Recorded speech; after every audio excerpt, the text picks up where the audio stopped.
Hi there. This is a song I wrote for anyone wondering what the heck permaculture is. I hope you enjoy.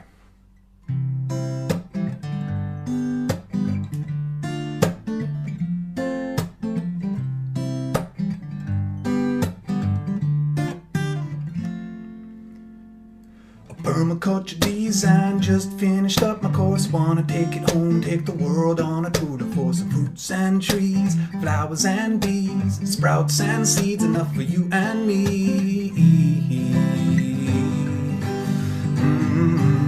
First come the earth, yeah, you got to take care of it. Then come the people, then each his fair share of it. Design for the earth and you design for yourself. Help design a world better for you and everybody else. Yeah, principle one, observe and interact, or you won't get far, man, that is just a fact. Principle two, capture and store energy. Put the water in the ground instead of washing out the sea. Principle three is often so tasty. It's obtain a yield no matter what you grow. It got to eat, to work, to live, to make it worth all the hoeing. Principle four, I keep you on track, self-regulate and accept feedback. By that I mean you got to know that things change. Don't be afraid to learn from nature's ways. Because first come the earth, yeah, you got to take care of it. And then come the people and each his fair share of it. Design for the earth and you design for yourself. Help design a world better for you and everybody else. Principle five, it's better to be renewable. Hydroelectric, solar power, it's super doable. You don't need a tractor if you got a horse. If you got two hands, you don't need brute force. Principle six, waste is an illusion. Nature recycles all while we waste time in confusion. Principle seven, design for power. I'm Jason. Nice to meet you. I'm one of you. Down in Davie. We got the Florida plant swap, which you saw yesterday, and we got a permaculture farm in Davie, something I'm working on. And I'm so grateful to be here with everybody. It's been amazing. I'm Cheryl. Had a wonderful weekend with y'all. I look forward to doing it again. And I'll hand it over to Colleen Brennan from Grow Permaculture. And these guys did just tons of work to organize this event here.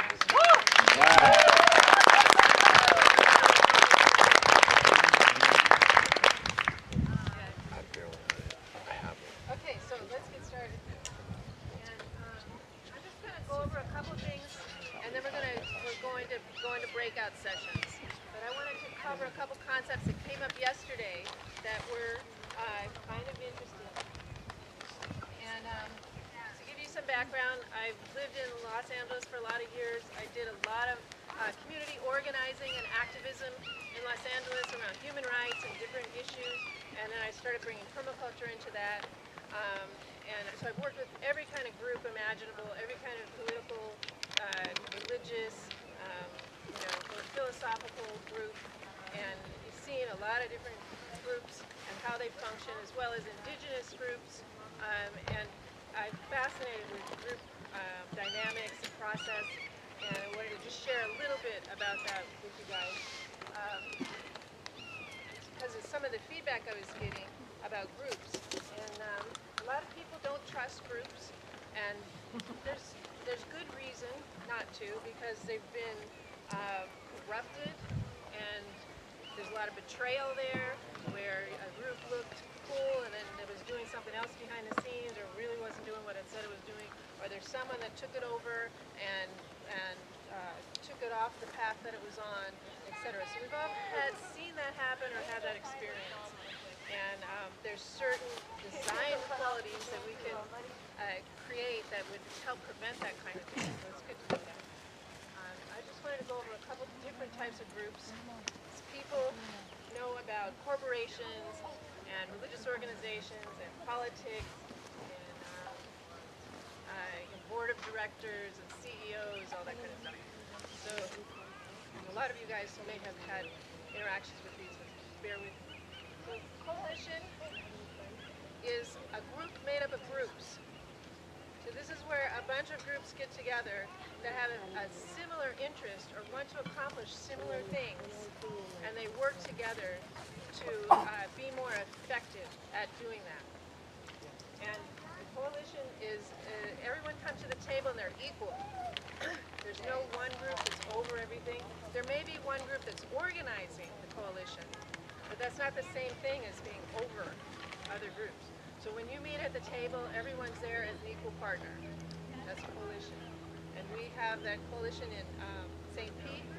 We're actually putting a board of directors into place right now, and we'll go over that a little bit, because it's not the same as what you think of in a corporation.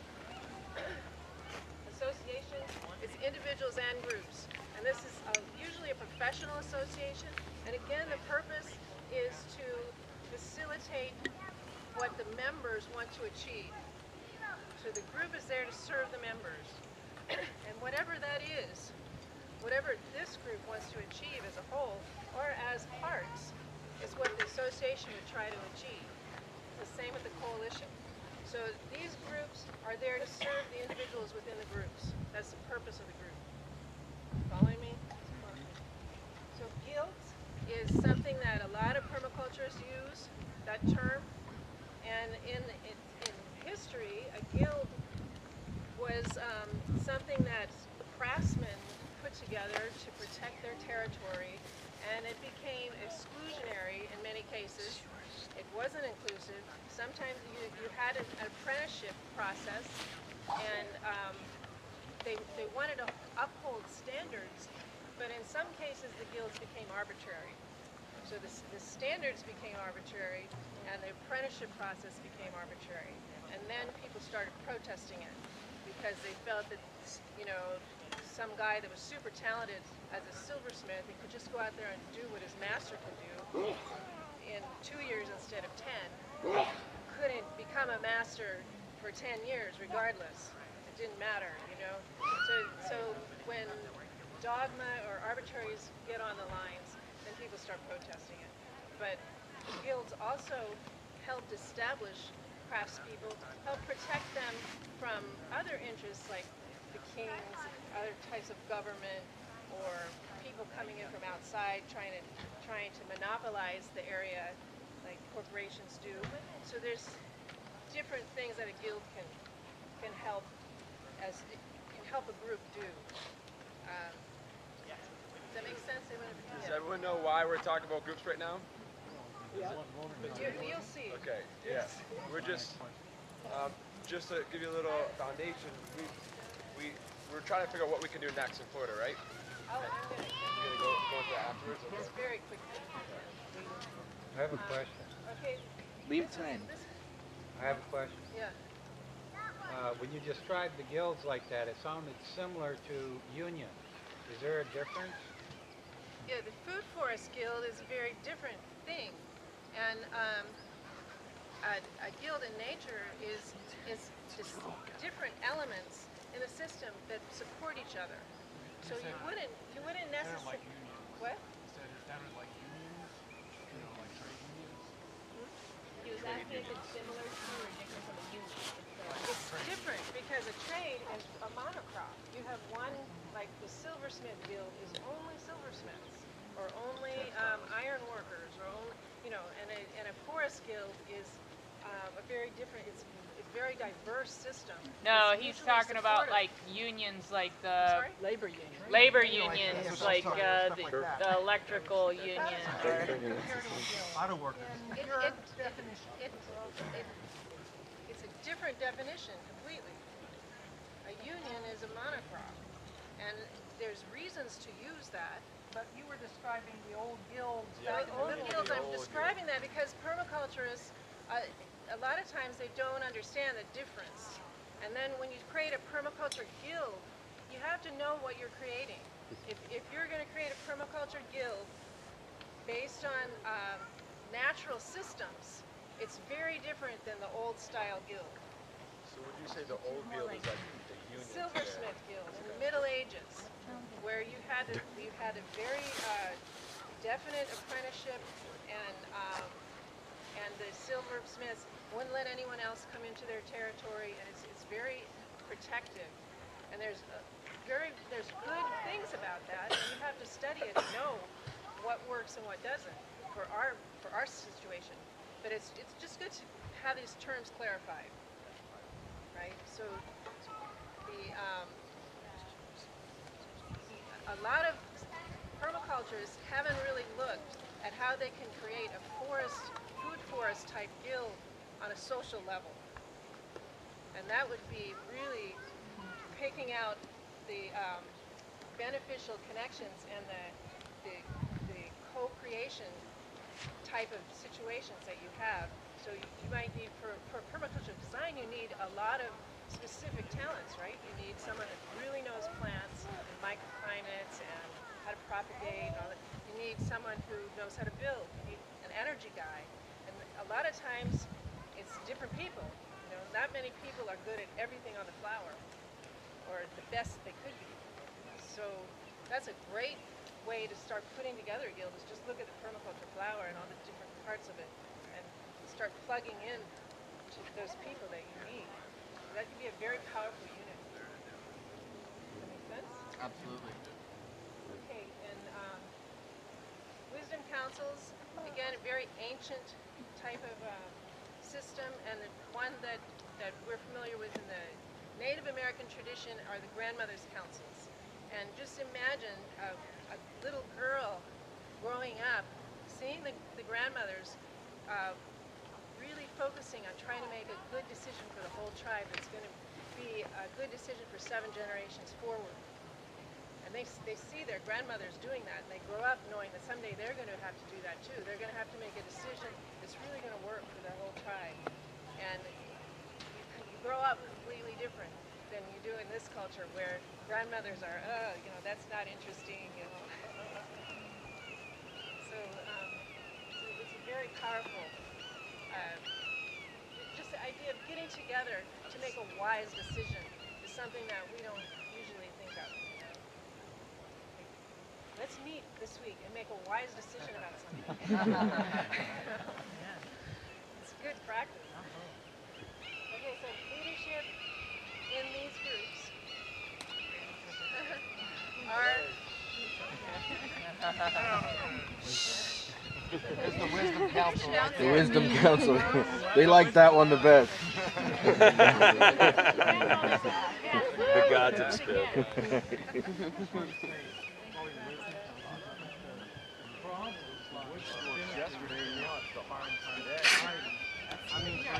Freaking cool is that? Well, because of that disassociation now, children are not actually seeing. I can't hear what the guy's saying. So the only way we're going to actually do this is to involve the children. Who are very young age. all right. Yes. He's saying that we should bring the children into this and show them these examples because they don't get it.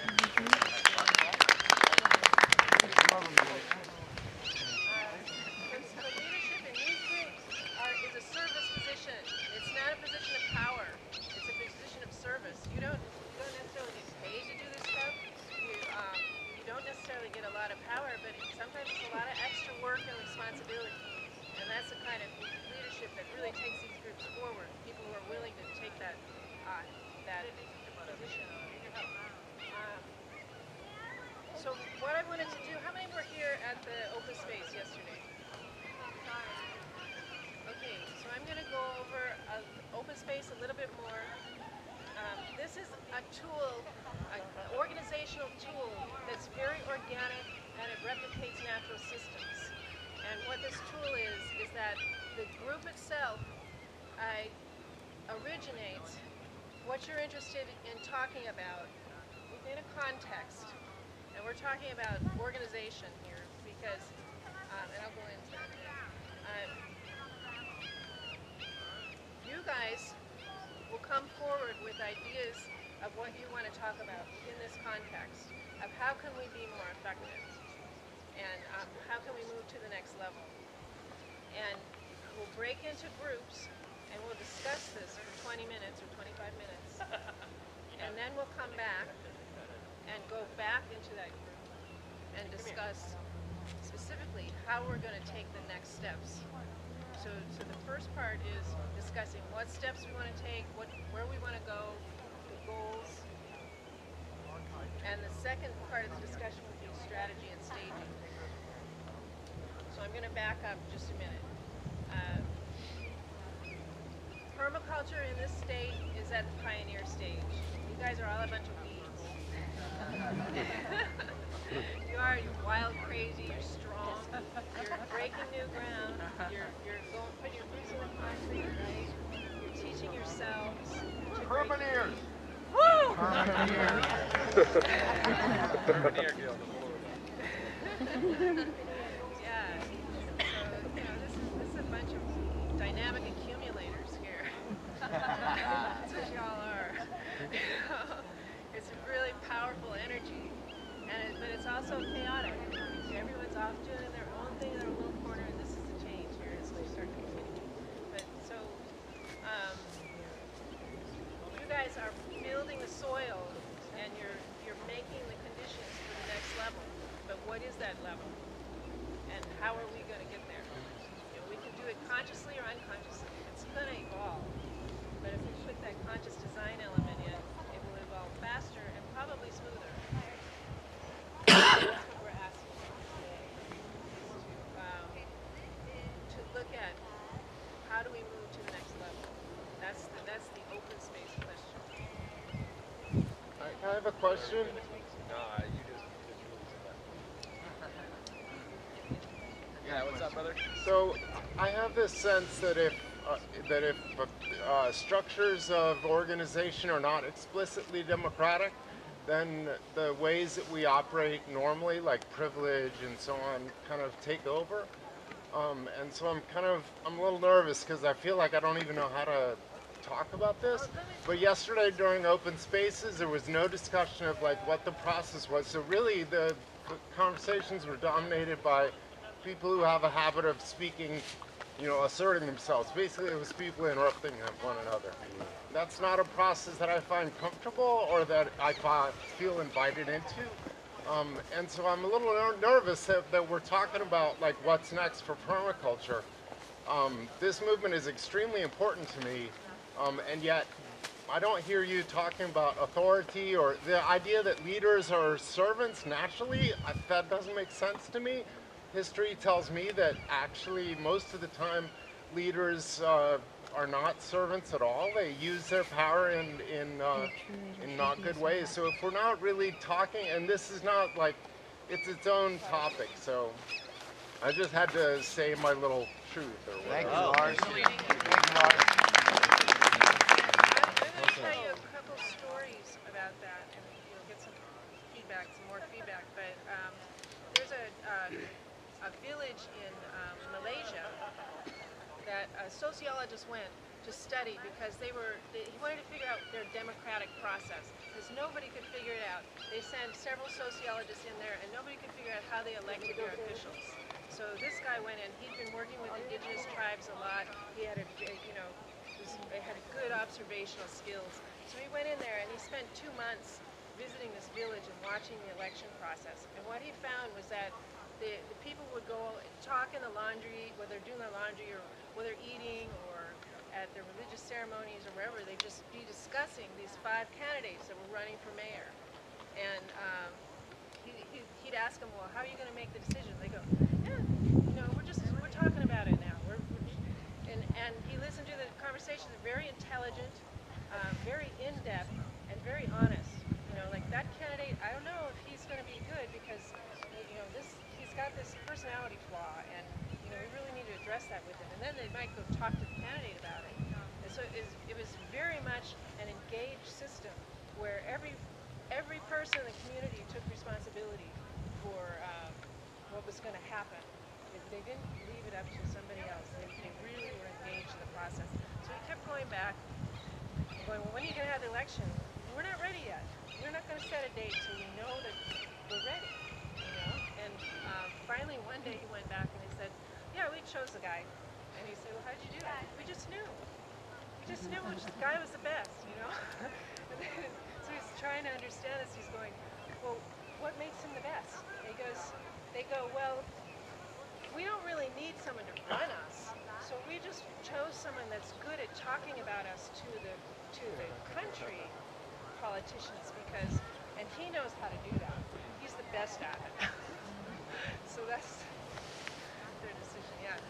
Well, I mean, I've been doing a lot of studying on this, and what I notice is that when you have, I say close, visible, personal, accessible, you know, you got those 4 aspects, and when you're part of the local village, you know those people personally. You don't live through or think through filters like we do in the global village, where we all seem like we're close and connected in a way through televisions and radios and everything, but we don't know those people, so they make this sort of this false image, you know, and we all do that in online dating and this and that and whatever, you know, but when you really are close to these people, that decision process is made. I'm a teacher, and I see it in the classroom with students. They know who's going to be the leader of their little groups, and it's done through that organic process. So as different counties here, and if we're trying to make some kind of guild or coalition, it's about really trying to get to know each other and having some kind of network or something where we can really know what's going on in the communities and making it visible, so we can try to create, like I said, that close, personal, visible, accessible, and that it'll then seem like more of an organic process. And that's how democracy really, it works when you have that close connection with people. So how to do it, you got to decide, you know. I kind of want to piggyback off of what he was saying.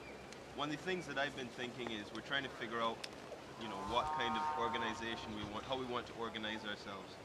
But before we do that, I'm wondering, say a year from now we have another one of these, 5 years from now, what do we want to say that we've accomplished together? What have we created together? And until we've figured out those goals, it almost feels like that has to come before we figure out the organization. And I think once we've identified some goals, then we can say, okay, well, here's the best way to organize ourselves to get these things done. Amen. Amen. Absolutely. The only reason that we would want a group is because it serves us, you know, and the structure of the group has to serve all of us, and no one group is going to be able to do that. And this is the other part of this process. We're at a pioneer stage, and the process goes through whatever it goes through. It may mean that we need to talk about it for a year before we decide what we're going to do here. We're not going to, you know, there's nobody saying that we're going to make a decision here today. That's totally up to you guys. And it's very important that we understand that there's not one structure that's going to serve everybody's needs. You know, so when we go into this, we can look at what each of you should look at. What structure would serve your needs? What would help you move permaculture further along in your area or reach your own personal goals as well as your community goals? Like we were saying earlier, you know, if the group's not going to serve you, forget the group. You don't need the group. The group's only there to do the serving. Yes. And the open space is supposed to be a safe space. It's a space where you can move. You don't feel like it's something you're vibing with, or you can speak up and say, hey, like, can we all give each other equal floor here and respect what we all have to say?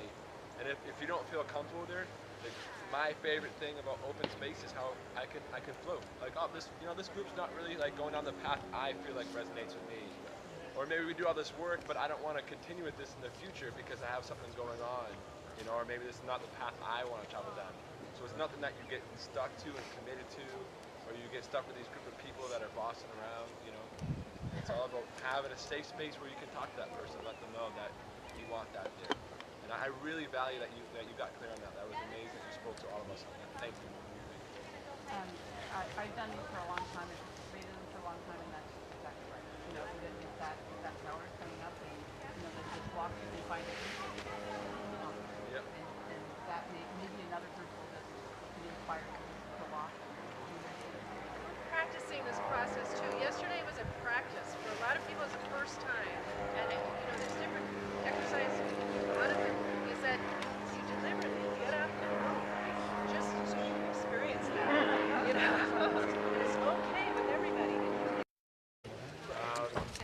We got the Florida plant swap, which you saw yesterday, and we got a permaculture farm in Davie, something I'm working on. And I'm so grateful to be here with everybody. This has been amazing. I'm Cheryl.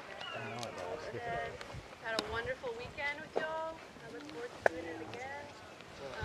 And I'll hand it over to Colleen Brennan from Grow Permaculture. And these guys did just tons of work to organize this event.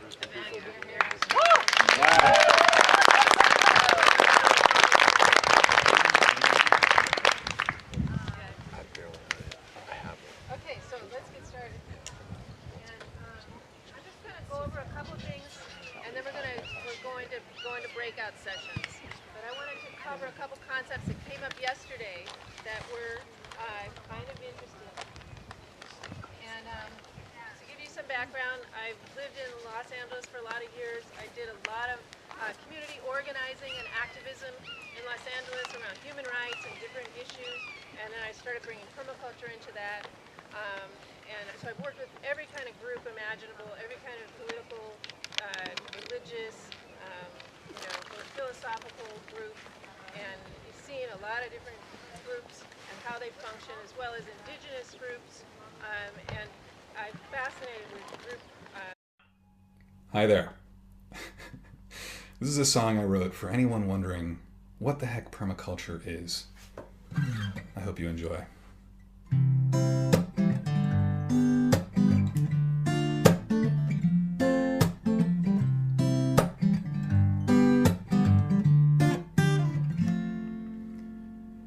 Permaculture design, just finished up my course. Wanna take it home, take the world on a tour de force. Fruits and trees, flowers and bees, sprouts and seeds, enough for you and me. First come the earth, yeah, you got to take care of it. Then come the people, then each his fair share of it. Design for the earth and you design for yourself. Help design a world better for you and everybody else. Yeah, principle 1, observe and interact, or you won't get far, man, that is just a fact. Principle 2, capture and store energy. Put the water in the ground instead of washing out to sea. Principle 3 is often so tasty. It's obtain a yield no matter what you grow. It got to eat, to work, to live, to make it worth all the hoeing. Principle 4, I keep you on track, self-regulate and accept feedback. By that I mean you got to know that things change. Don't be afraid to learn from nature's ways. Because first come the earth, yeah, you got to take care of it. And then come the people, and each his fair share of it. Design for the earth and you design for yourself. Help design a world better for you and everybody else. Principle 5, it's better to be renewable. Hydroelectric, solar power, it's super doable. You don't need a tractor if you got a horse. If you got 2 hands, you don't need brute force. Principle 6, waste is an illusion. Nature recycles all while we waste time in confusion. Principle 7, design for power. I'm Jason. Nice to meet you. I'm one of you. Down in Davie.